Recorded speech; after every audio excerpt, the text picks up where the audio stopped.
How you doing? I'm Kevin O'Hara for alcoholmastery.com.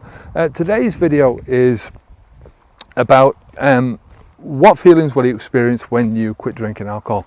Well, for a start, everybody is different, right? So what I feel, you might not feel, right? What one person feels, another person is not going to feel, right? Feelings are sort of subjective, right? So depends what you're talking about when you're talking about feelings, right? You're talking about things that you physically feel, or how your mental mind operates and how you feel in that perspective, right?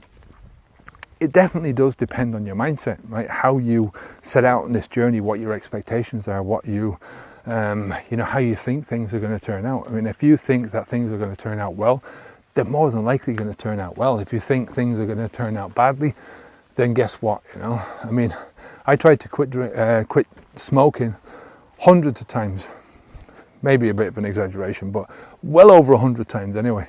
Sometimes for a day, sometimes I lasted for a week, other times a month. I think the longest I ever lasted before I actually quit drinking was 10 months, and that was the time I quit smoking and I quit drinking at the same time for 10 months, back in, I suppose, about 10 years ago now. And yeah, it was one of those things. All those times I defeated myself first in my brain, because I allowed myself to take a cigarette. I mean, what is it at the end of the day? A cigarette is just a rolled up piece of dried tobacco rolled up in a bit of paper, and you set fire to it and you inhale the smoke. How fucking mental is that? I mean, it's stupid. And then we convince ourselves that we're addicted. We convince ourselves that we can't do without it. We convince ourselves that we must have one no matter what. There is no must in this. You don't have to have one at all. It's the same thing when you stop. You don't have to have bad feelings about this. You don't have to.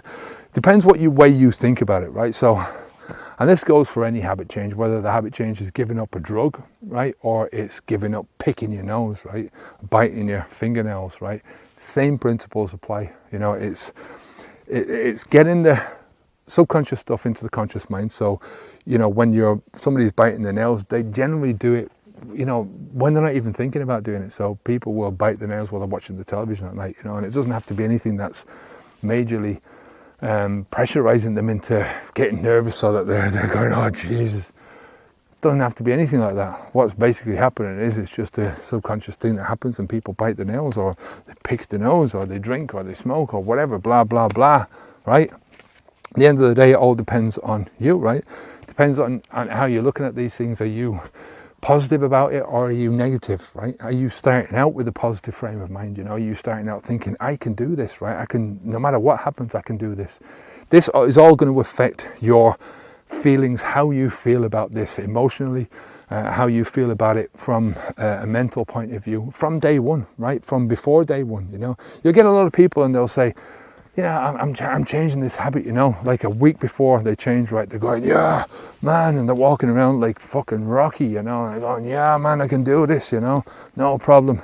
But inside, gradually from the day comes closer and closer and closer, right? And they start getting more nervous and nervous, and they're talking themselves out of it all the time, By the time they get to day one, they're putting an obstacle in front of themselves in their own minds. They're putting like a straitjacket around their own thinking, by saying, oh man, it's going to be really hard. It is really hard. It's tough, and blah, blah, blah. So mindset is the big thing. No matter what else you do, it's up to you. I mean, my life has just taken a massive leap forwards, if I can say that, right? Since I've, quitting smoking was the first part for me, right? Then I quit drinking, and then it was like I changed my diet, and I've changed my exercise routines, getting more exercise now, and just doing different things, living life to the full. And I feel happy, I feel more alert, I feel, much better about myself, about my future, and I'm getting into an alpha now, I'm past 50, and I'm still thinking that the next 50 years, and yeah, I do believe another 50 years at least, are going to be better than the first 50 years, because of the way that I'm thinking, because of the way that I'm taking control of my own life, I'm not letting habits take control of my life. So that's a good way of looking at things. I'm going to leave it there now. If you have any questions at all, leave them down below. If you want to come over to Alcohol Mastery and leave a comment there. If you really want some help in quitting drinking alcohol, then we've got a lot of videos over in Alcohol Mastery. Sign up for the Alcohol Mastery Starter Pack. It's there. You just have to, it's on the first page, I think, so alcoholmastery.com. You'll see it there on the first page. There's a big brown or red button there.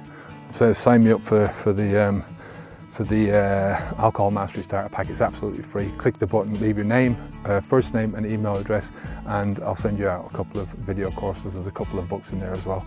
So it's sent out over a period. So you know, there's one video a day, and then you get a book, and then there's another videos and blah blah blah. There's all of that, but there's loads of great help in there, you know. So if you want a good starter pack for helping you get your mind in the right place, that's a good place to start.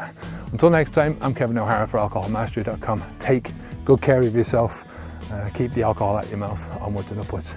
Take care. Bye bye now.